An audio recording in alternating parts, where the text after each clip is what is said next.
Much. Yes, I have been deputy president for 9 years. I don't know which dockets were given to me because when President Uhuru Kenyatta formed government after the election, we've always had one president. We've never had two. And the responsibility over government has never been shared between Uhuru Kenyatta and myself. Our first term, we ran a coalition government, but I can tell you there was no single opportunity where my party held a PG outside President Uhuru's party. We had one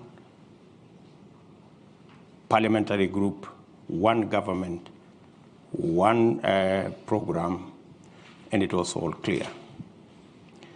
There were no dockets that were given to me. I didn't appoint no minister anywhere. Everybody was appointed by the President of Kenya. And the difference, maybe you could ask, is between our first term and our second term. In our first term, granted, I played my role as deputy president.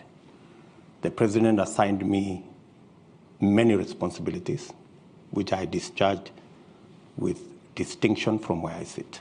And that is why, in our first term, we rolled out our plan to build the standard gauge railway. We have built 700 kilometers.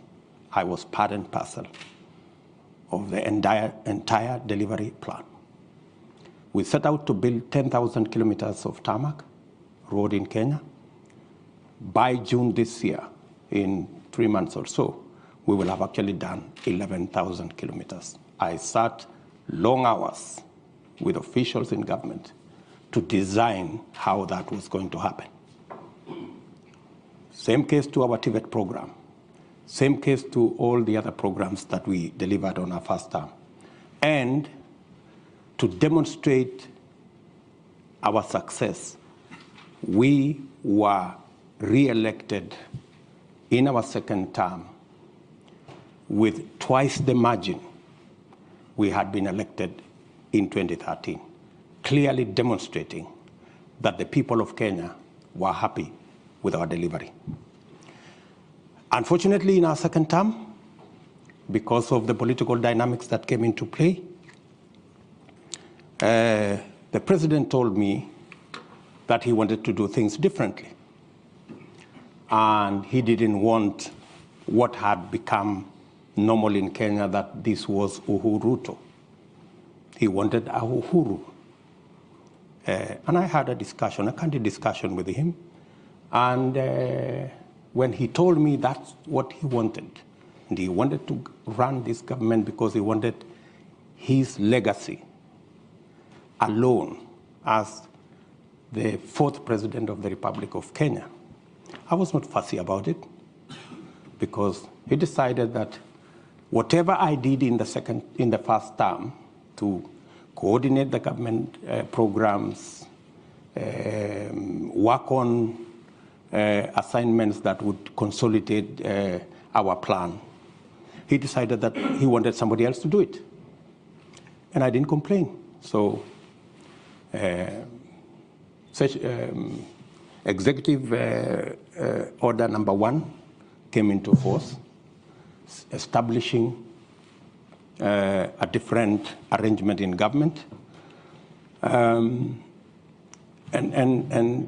I had no quarrel with it, because that's how the president wanted to deliver on his second term. Unfortunately, the people who the president maybe gave that responsibility failed him, because the whole Big Four plan fell apart. The housing plan never took off. The universal health coverage never took off. The whole space on agricultural transformation faltered. And we didn't see any of that plan. In fact, at some point, it forced the president to change the plan. So we went away from the original plan of Big Four. We ended up with another plan called BBI, changing the constitution, working on all the rest of it, which unfortunately, again, went up in smoke because it was purely unconstitutional. So how do I do things differently? If we had done things the way we had done in our first term, making sure there are clear lines between the opposition and government so that government can be held to account, so that the opposition can play its role, so that instead of the opposition being lackeys and being brokers and being the ones organizing cartels in government and participating in corruption, they should be providing oversight. You're correct.